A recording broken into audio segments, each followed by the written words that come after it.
Altawan kila ka final. Kahul manuktan ni Krasap de Kuskay. Kaya ka curap-curap ka ha.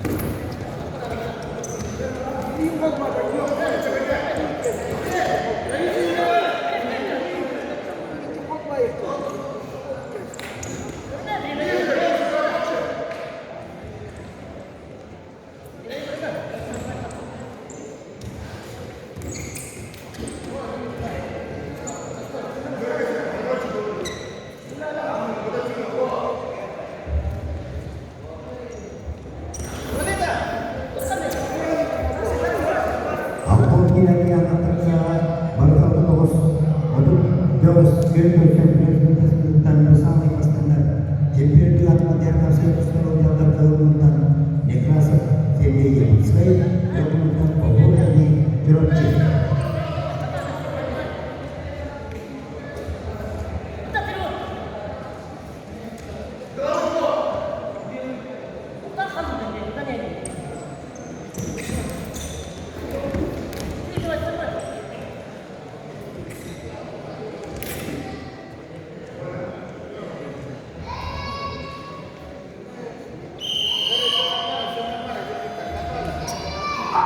Pasti kita akan mau pelaksana kegiatan secara yang luar biasa lainnya.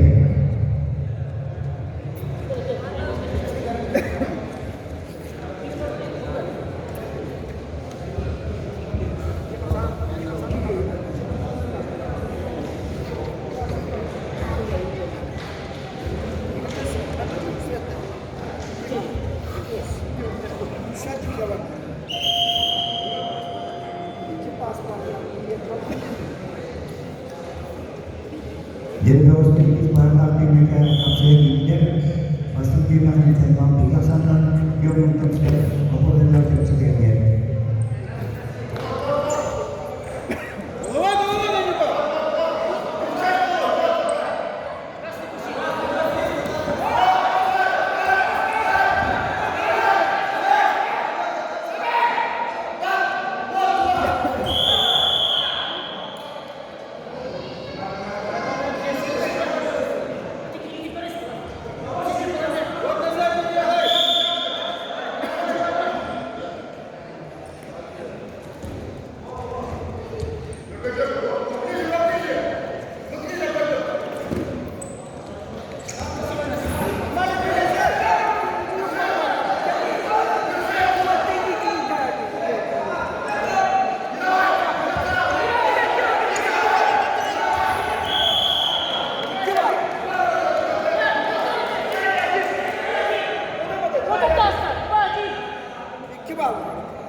Некрасив Сергей, Якутская